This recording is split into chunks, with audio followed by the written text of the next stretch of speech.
Thank you everyone for joining and welcome to another episode of our Rev Talks, RevSure webinar and podcast, where we interview key GTM leaders in the B2B space around how their art and science of capturing, creating, driving demand, pipeline, and revenue, and especially around very tricky topics. Today, we're very lucky to have Rosalind Santa Elena, who's joined us today. She is the CEO and CROO of the Revenue Collective, founder CROO of the Revenue Collective. And she spent over 25 years in revenue operations, field operations. She's had a very eclectic career, and especially pioneering the revenue operations movement in the B2B space. So welcome, Rosalind.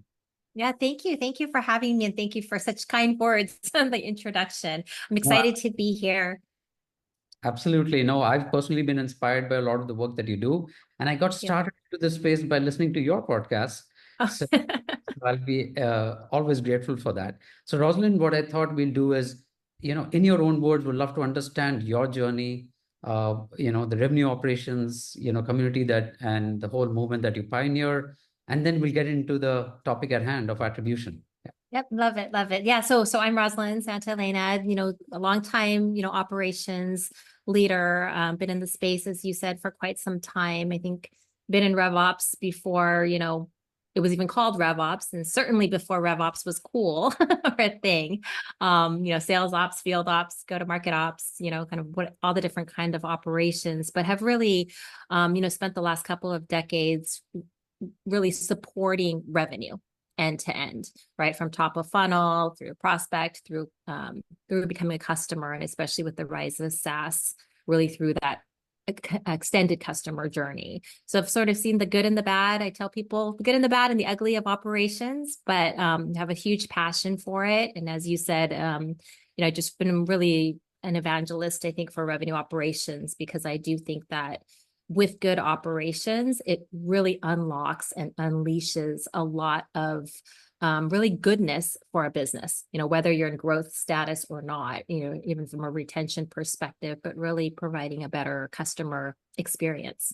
And so I'm excited to talk about attribution, because like we mentioned before we kind of jumped on live, was sometimes people, whenever you use the word attribution, there is a reaction from anybody in revenue.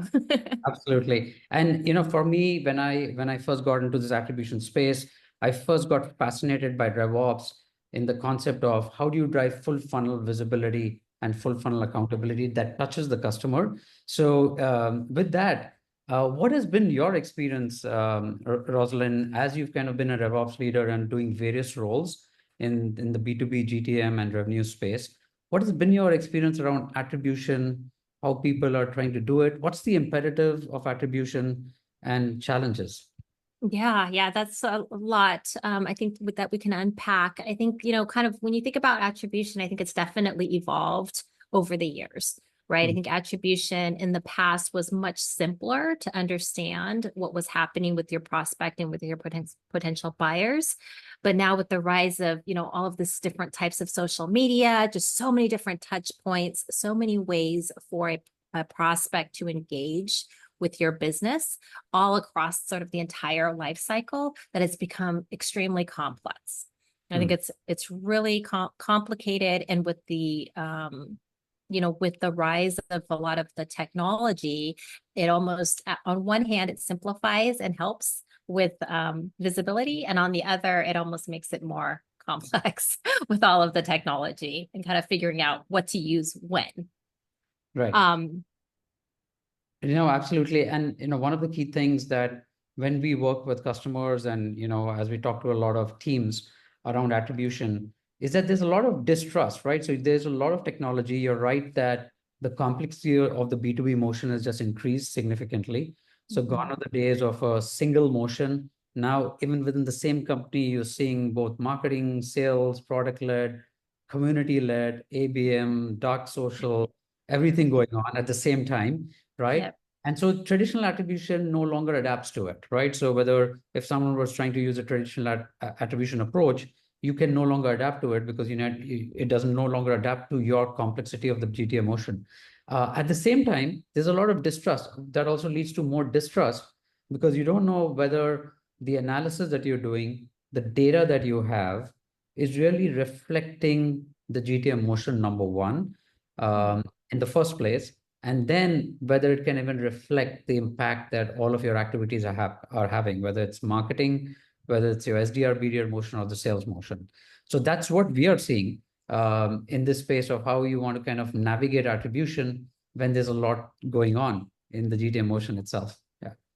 Yeah, no, 100%, because there's just so many different touch points as a buyer or customer, in ways that you learn about a product, right? Or the way you get introduced to a product or a person within your organization. And a lot of times it's not a single point, right? There's multiple reasons that bring a prospect either to your website or to your event or to have a conversation, to fill out a form, right? All of the actions in the past that were very binary, like, okay, we sent out an email and they came to our website. Now there's just so many more things that could influence it.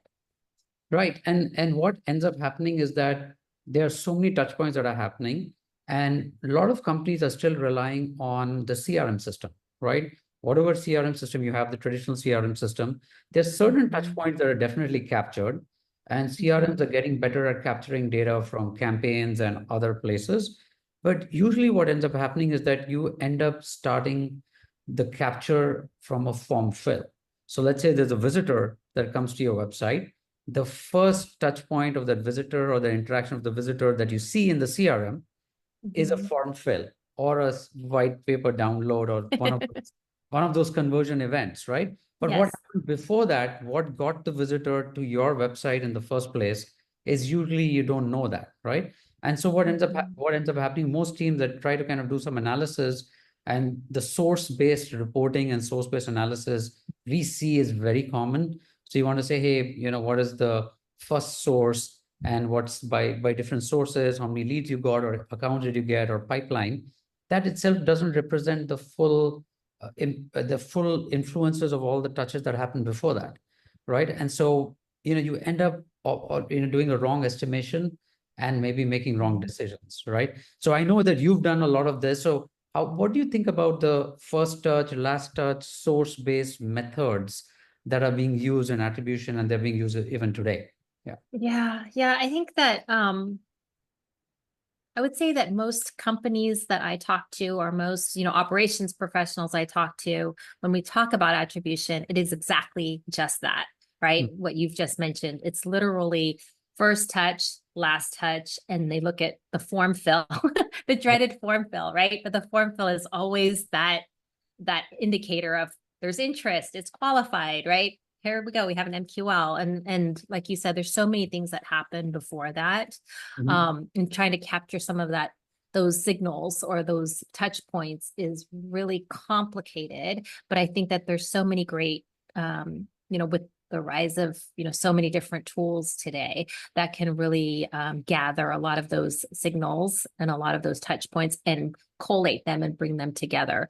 Because where your prospects are engaging, like we said, it could be LinkedIn, it could be on, there's just so many different social platforms that they could be engaging, as well as in communities. So I think the key is to be able to track that information and bring that, into your, I guess, your CRM or into your marketing automation, but into your technology to be able to track a true life cycle. Because even after the form fill, they're still doing a lot of those other things, right? And you're missing a lot of opportunity there to move the deal forward or drive a prospect kind of through that life cycle. If you're not measuring anything there, right? There's that kind of blind area. No, spots. absolutely. So there's a lot of interaction happening before the form fill, but then there is a lot of interaction happening even after the form fill, right? And your ability to track pre-form fill, post-form fill, which we like to call from the dark funnel into the deep funnel, right? That's the terminology we like to use, is critical, right? But if you take a step back, I know we kind of jumped into some of the data aspects and what you're capturing or not. What is the organizational imperatives that you're seeing? Because what I find in a lot of companies is that you have RevOps, you have marketing, that's the CMO, the demand generation team, and then there's the CRO and the CEO, all having a point of view on how attribution needs to be done, and all Yes. having a perspective on how to use attribution. So, like in your journey, what have you seen? Like, what are the different perspectives that these individual stakeholders or stakeholder groups bring to the table, and how they Mhm. see attribution itself? Yeah. Yeah, I think the in the worst case scenario, I guess we look at kind of best case and worst case, but I think in the worst case scenario is you have all of these different stakeholders coming to the table with a different perspective on one, a different definition of what attribution even is, right? What it means to the business, but also what attribution is used for. Like, what are we going to do once we have this information? And unfortunately, I think a lot of times it is associated with credit, right? Because everybody wants to know, hey, what did I do? Give me credit for this, because unfortunately, compensation, incentives are often driven by things that you measure through attribution, which I think causes a really negative, could potentially cause some negative behavior, and then prevent the organization from really leveraging the information to make better decisions moving forward, right? Because everybody, how many times you've been in a room where everyone's argument is inbound or outbound, or, was the first touch the form fill, or was it, the invite that a BDR sent to an event? And so there's a lot of that sort of chaos and swirl, if you will, that happens that's really unnecessary if you can really take a step back and align on, what are we trying to, what's the information we're trying to gather? What are we going to do with the information? Because at the end of the day, it's about what's the outcome we're trying to drive, and then working backwards to say, okay, what's the strategy to get to that outcome, and then building the tactics, right, in between. No, absolutely. I completely agree. I think the whole credit question almost kind of is counterproductive to the attribution objective. Yes. Yeah. Unfortunately, it's there, right? Because I think attribution, the way it's been applied in the B2B space, has been about how do you allocate credit to a particular touch, whether that's a marketing campaign or an SDR, BDR sequence, or Yep. a sales call or a sales activity, right? Yep. And it's kind of been driven almost by the methodology that's been used driving the usage. And then it's kind of created this vicious cycle, right? So unfortunately, there's this credit question, and we find that a lot of teams use this in different ways. Like, so definitely it's the compensation because you have targets. And then you're trying to say, okay, how much credit should I give for this opportunity to marketing versus the SDR, BDR team versus the Yep. sales team, or this close one business, who should get credit for this? And it becomes counterproductive because that was really not the point of attribution. The point That's of right. attribution was to figure out how different activities, each team, each activity has a role to play at different stages of the funnel, right?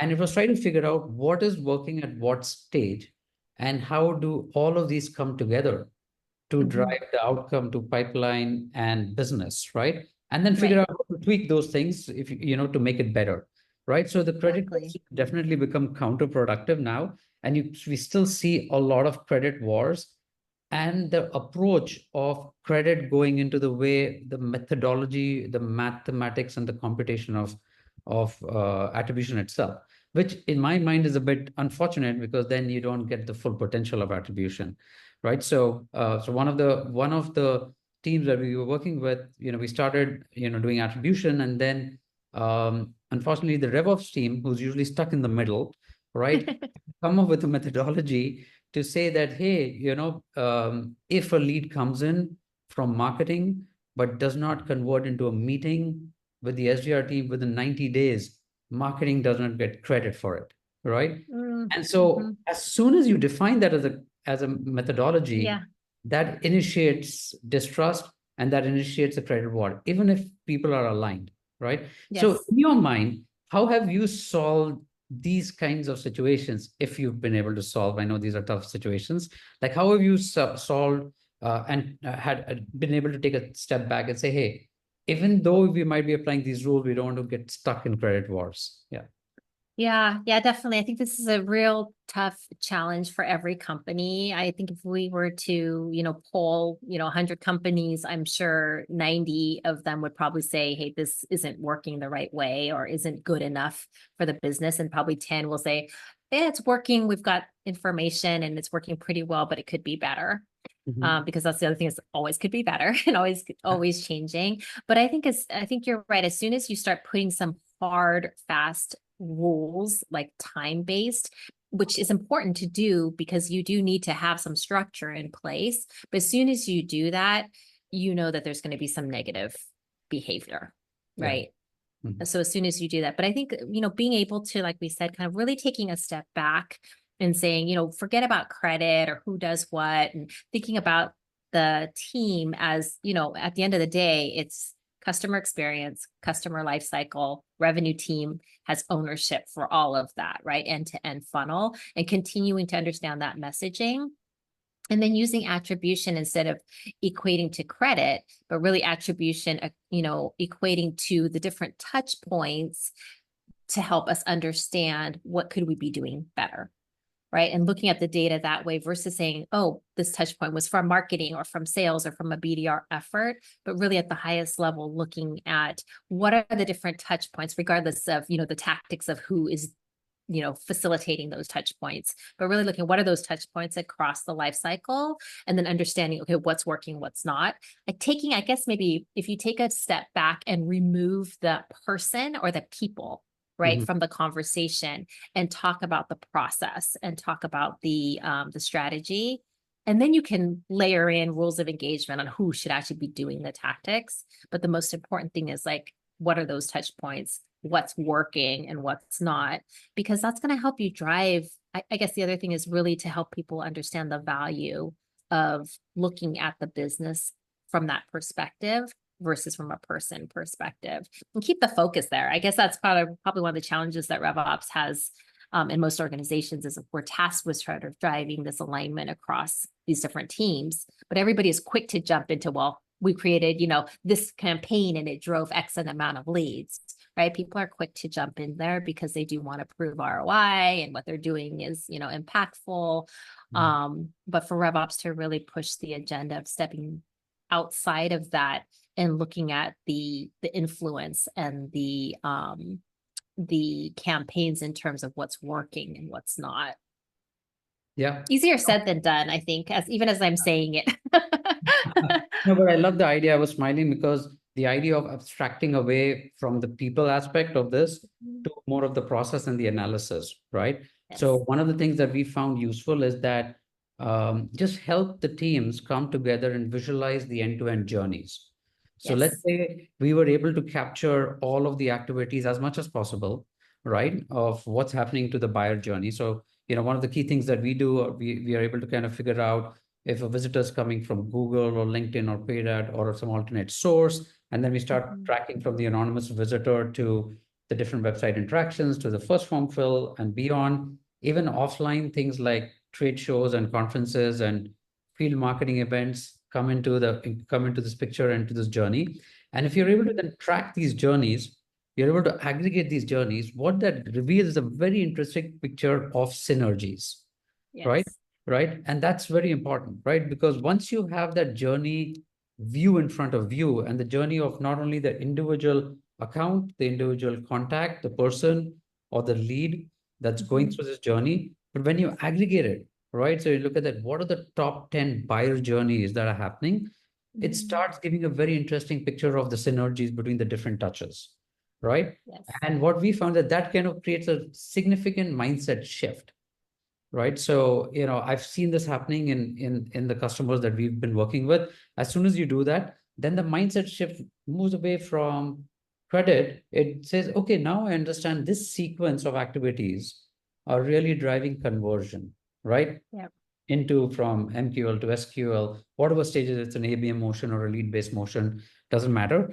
And then you say, okay, now we know that this is the sequence of activities that are most common in driving conversion. So how do we orchestrate that sequence of activities more, right? Obviously, you have to understand from a data perspective, and since we're, from a data analytics background here at RevSure, we always look at statistical validity of that insight. But once you have that insight, which is valid, then you can actually then focus on orchestrating, taking action rather than the measurement aspect, right? And so that becomes a beautiful transition between just looking at credit and measurement to say, hey, now I have an insight that I can take action on, right? So not sure if you've seen that. Like, how have you seen attribution used to kind of say, okay, now I can orchestrate this mix of marketing touch followed by an SDR BDR touch followed by a trade show Exactly. or a conference or webinar?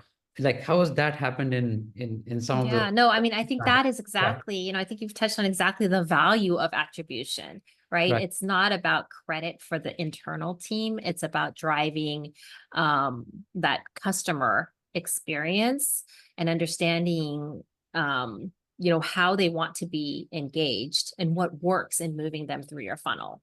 Right. And it's that analytics side of the house that's actually the most valuable, right? The whole purpose of doing attribution is to understand, right? Like what's working and what's not, and how do we do more of the things that are working to drive conversion and drive closing revenue or keeping a customer, retaining a customer. So yeah, I definitely think having that visibility is going to be the I guess not really maybe the North Star, but really the place where you want to be, right? And to be unlocking those analytics.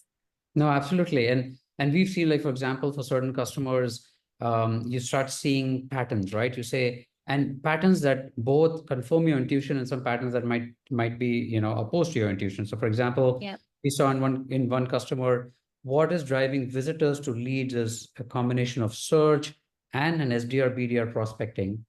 But so Mhm. that's top of the funnel, really. As you go into the middle of the funnel, trade shows and content engagement starts becoming important. And as you go towards the bottom of the funnel, again the SDR motion becomes important because you're trying to kind of accelerate conversion through the middle of the funnel into the bottom of the funnel. And so what ends Mhm. up happening is you start seeing the combinations that are important at every stage. And some say, oh yeah, we deployed that campaign that was the middle of the funnel campaign. And sometimes say, oh, Mhm. that middle of the funnel campaign isn't really working, right? Or that touch isn't really working. We thought that this content is going to help or this webinar is going to help. In certain cases, it Mhm. helps, certain cases do not help, right? And then that conversation between the teams, it becomes very, very productive overall. Yeah. Yeah. Yeah. And then, and I guess once you get the analytics, you can also start breaking that down by persona, right? And type of account. And then you can really unlock a lot of more customized sequences for your team. Once it starts to move kind of down funnel, right? Your SDR, BDR teams, or even your sales teams, or even plays for your customer success, right? And beyond, whether you have an account management team or renewals team, but being able to understand, what that looks like and what actually works. Absolutely. So let's go into another track. So if one was to think about what is the ideal way of approaching an attribution initiative, right? Or Mhm. a team structure, it could be people, process, technology, right? The Yeah. three dimensions. How would, like, for a modern GTM motion, how would one want to orchestrate an attribution initiative, right? And this is an Yeah. open question. We can brainstorm on it, right? Like, Yeah. do you think that setup should be overall? Yeah.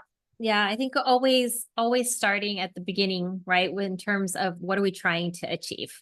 Hmm. Right. It's like, what is the goal of attribution? And I think a lot of things we talked about, it's not about giving credit, right? But it's about understanding what's working for your prospects and customers and buyers and what's not.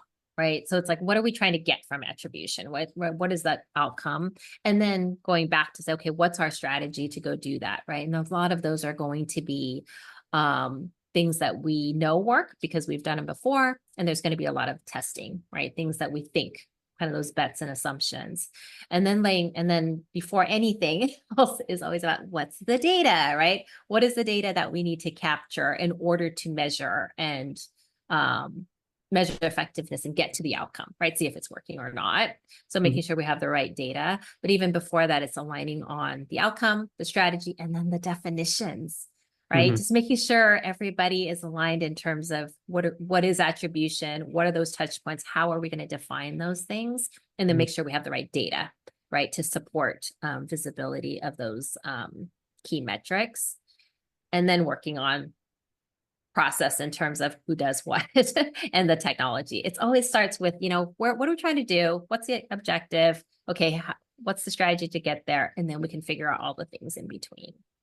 Got it. And no, I completely agree. And in that situation, if you wanted to think about what is RevOps' role in orchestrating this process, Is this owned by RevOps? Is this owned by marketing? Who owns the orchestration of this attribution initiative? Yeah. So in my ideal world, right, RevOps is sort of the orchestrator, right? The person or the team who provides the framework for the thought process and sort of the framework of how we're going to go build it. And then working with the sort of subject matter experts, right? You're working with marketing to understand and fill in the blanks, but also bringing sales to the table, right? And bringing, finance to the table, but bringing the right people together to make sure that there's a single view of Right. how we're going to do attribution. Right, absolutely. And what we've also seen, one additional element that becomes important, you talked about what are the key questions you want to answer, right? Like, what are the questions? Like, the question could be, okay, we want to figure out which touch points to double down on, or we want to figure out what is the right sequence of, touches to orchestrate that are going to give us the best conversion, right? We're not going to think about where the credit goes, but we're going to think about how things are working in unison, right? Rather than kind of trying to divide credit across different aspects. The third thing that we've seen also is figuring out what attribution analytical approach you want to use, right? Yeah. So we talked about how first touch and last touch might not be the best methods, primarily because sometimes you don't have complete data in the CRM systems or in the systems that you're using. You might want to use a different approach, which is more multi-touch. And nowadays, you can kind of capture data more and more. So you can actually have a multi-touch attribution approach that helps you kind of measure certain aspects. And also there are newer approaches like marketing mix, et cetera, that are coming into play. And so you want to kind of decide and align on an attribution approach, an attribution model that everyone understands, right? Yes. Less opinion-based, more data-oriented, right? So that's a very key aspect that we kind of try to suggest to our customers. Let's not put arbitrary rules. Let's kind of make it more data-oriented so that you can learn from what's happening rather than inserting a point of view that is already kind of predefined, whether that point of view is on, okay, is it a 90-day window or is it a 30-day window, et cetera, right? And those rules can go pretty crazy if someone starts doing that. So that's another approach, that's another aspect, like what's the analytical approach for attribution that you end up using. And then very important is the scope, right? Because you want to make sure you capture all of the different touch points, right? So sometimes there's certain touch points. Do you want to bring in the partner touch points or not? Do you want to bring in the offline touch points or not? There are enough systems today that are reporting local attribution, right? So in Google Ads, you'll see an attribution report, but that's only looking at Google touches, right? Or in LinkedIn, there'll be some report, or in, different systems have their own local attribution. But what you want to do is to bring it together so you have a holistic picture. So that's the other aspects that we see around how you can kind of think about a more holistic attribution initiative.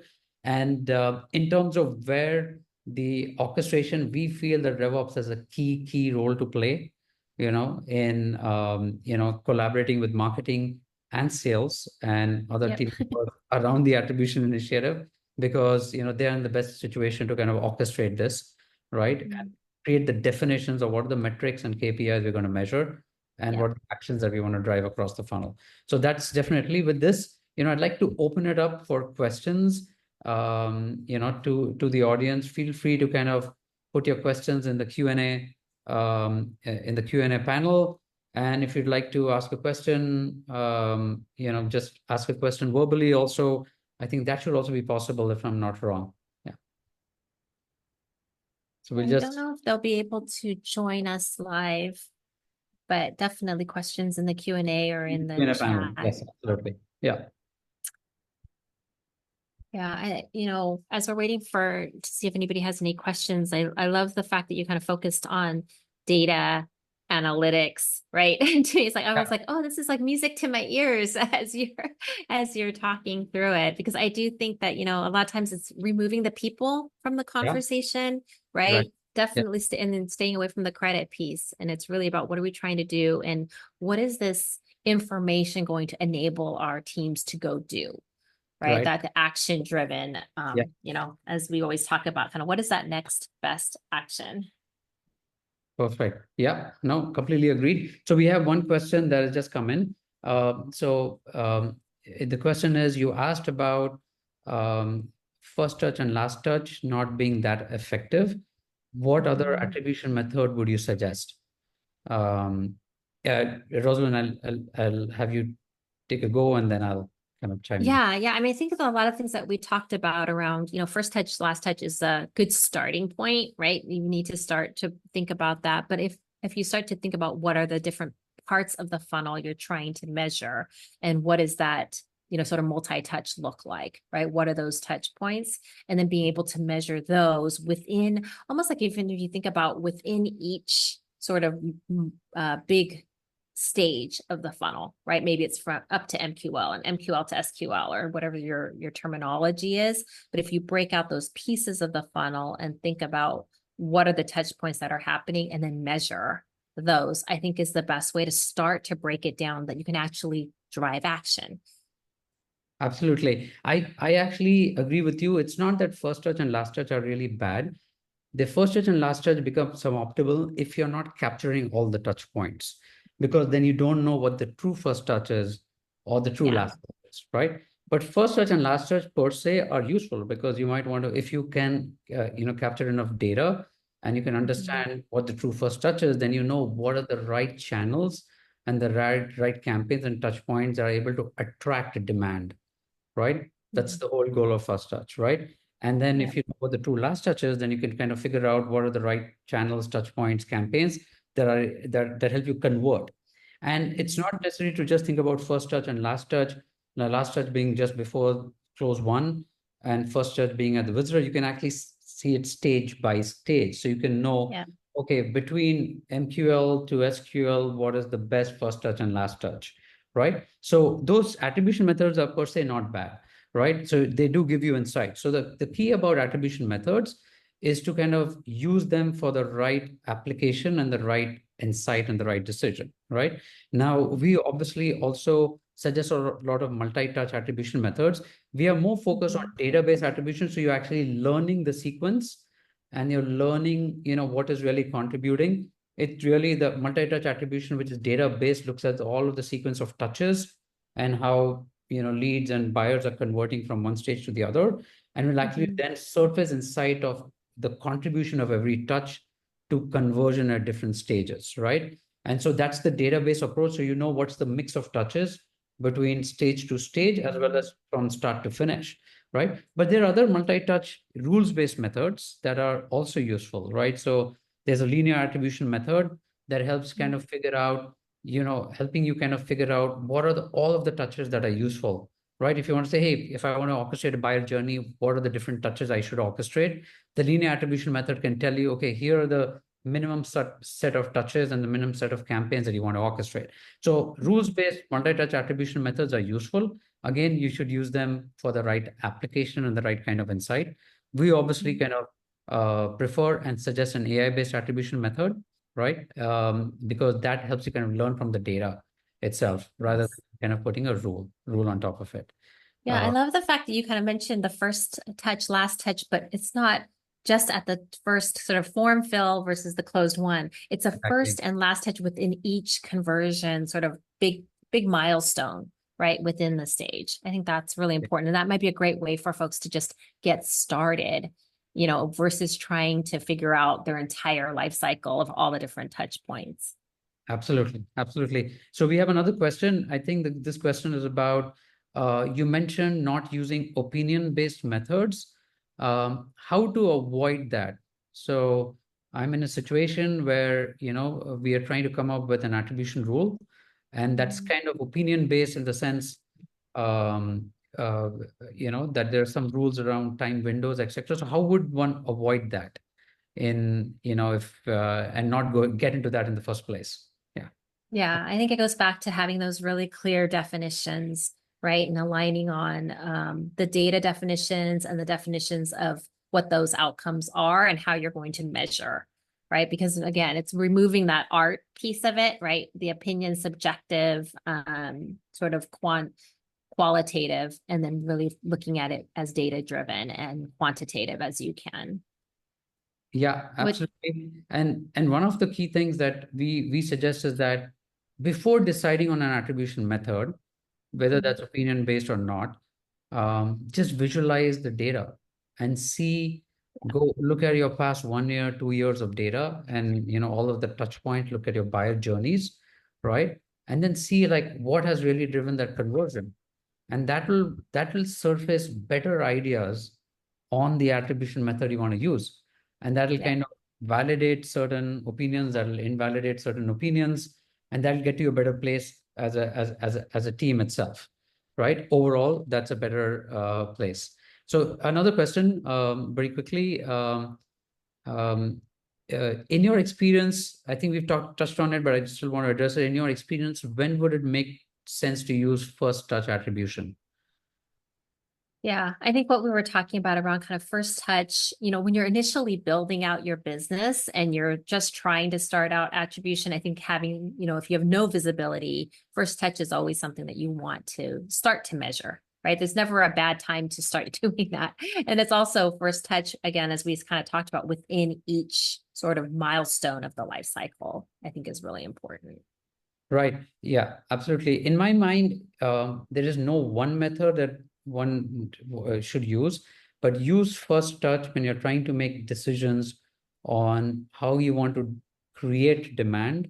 What are the channels and touch points that help you create demand, especially in the top of the funnel, right? And that's when you want to use first touch attribution to figure out which ones have been more effective for that purpose. Who's kind of what channels are attracting visitors into your funnel, right? As an example. So that's why you start using first touch attribution. And you can also use first touch attribution to say, okay, I have a bunch of leads or MQLs or MQAs, right? How do I start converting them to the next stage, right? What is the first touch that helps kind of, orchestrate that conversion? So that's when you start using the first insights from first touch attribution, right? Yeah. Another question here. Who do you feel are the key players in helping build out those baseline definitions for what you want to measure and determining the source of truth of data? It's a long question. So who do you feel are the key players in helping build out the baseline definitions for what you want to measure and in determining the source of truth for the data? Yeah, I think that goes back to kind of what we were talking about. I think it would be great to have, ideally it's revenue operations sort of orchestrating and then bringing in those subject matter experts, right? So it is going to be your CMO, your head of sales, your demand gen folks, your SDR leader, right? The folks that are probably going to be the key parties that are responsible for driving some of those key milestones. Would you agree, or do you think anything? No, absolutely. I definitely think marketing, the CMO should be very, very involved in this. Representative from demand generation, marketing ops, RevOps, depending on the organization, how they kind of organize the ops effort. Sales, a key representative from sales, and even the CRO. That is the minimum group that needs to be there, right? And obviously, you can get other, team members from BizOps and systems, but that's the minimum group that needs to be there to measure the definition and the key KPIs for attribution, as well as the source of truth that you want to kind of use, as well as what touch points you want to capture. But that's critical because getting that shared understanding in the beginning is key to being able to use the attribution insights. Another quick question. I see how data plays an important role for attribution, but there can be some cases where data is not clearly known or helpful in knowing the attribution. So my question is, where do we start looking for attribution or to know where we can improve if we don't have data? Oh, got to start with data. Everything starts and ends with data. So, you may not have the data, but I think as we were kind of talking about figuring out what is the data you need in order to start making, putting some of these things into play and making good decisions and start capturing that data. Got to start with the data. Yeah, I would agree. You need to start somewhere. I think there are some cases where, good data, complete data is a utopian concept, right? Yeah. So there's definitely, you want to start capturing the data, instrumenting your systems to capture that data across the different touch points, the different systems. That's number one. Now, there's definitely certain cases where data is not yet available. So for example, if you're launching a new channel, or if you're launching a new creative or messaging. So these are places where you're doing experiments. So in that case, design of experiments become important. So, designing A/B experiments and testing incrementality. In that case, you're generating data, you're not kind of collecting data, right? Because in that case, data doesn't exist. So you're actually generating data by running the experiments. So in that case, designing what experiment you want to run, right? And then being able to figure out how to capture that data, right? But at the end of the day, data is definitely the first starting point of being able to measure and then look at what insights you can get. Absolutely. Yeah, 100%. Yeah. One more question we have. I think we'll make this the last question. What role does AI play in enhancing attribution accuracy? Yeah. So do you want to take a shot at that, Rosalind? Yeah. Oh gosh, AI, you can never have an event or a webinar or discussion without AI coming into the conversation. And I think there's so much new technology out there that I think figuring out again, sort of what are the outcomes you're trying to drive, and then figuring out how do you leverage the right technology to solve those problems. So my blanket statement around AI is that I think we're all still learning on how to leverage it, but it's got to be incorporated in your day-to-day. And I think you're probably much closer to sort of the developments of AI and how it's being used in attribution. So I'd love to hear from you sort of how you've seen your customers and your prospects leveraging. Yeah, I think in this world of attribution, AI is really about better data science and machine learning. That's the first aspect. So both the machine learning and the data science helps you get better insights on what's working and what's not working, right? So I think that's the first thing.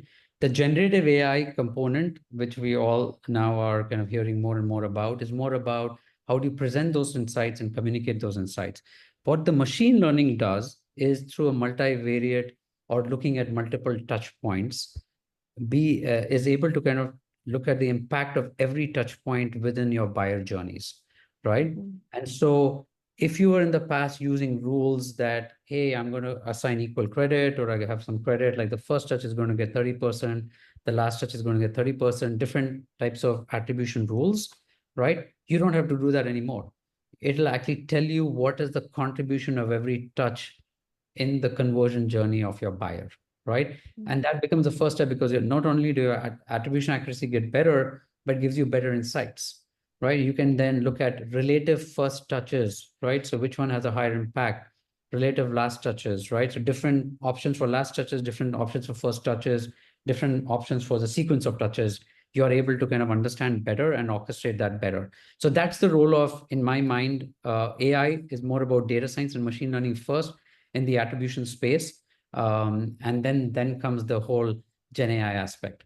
So now with that, thank you for the questions and for the engagement. We are at the end of the webinar, and I encourage us all to continue the conversation around attribution and how it drives decision-making, not just the question of measurement and who gets the credit, but what to do with it next, where to double down on, and how to take the next best action, so to say.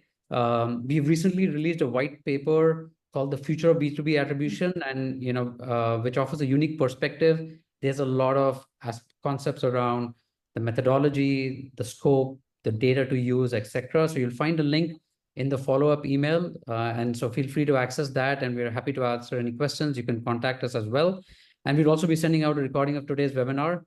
So stay tuned for the details on our upcoming events. And thank you all for joining us again today. And thanks, Rosalind, for making this session possible and for making this session very, very insightful. We appreciate all your time and engagement. Thank you. Thank you Have a great for day. having me. Thank you.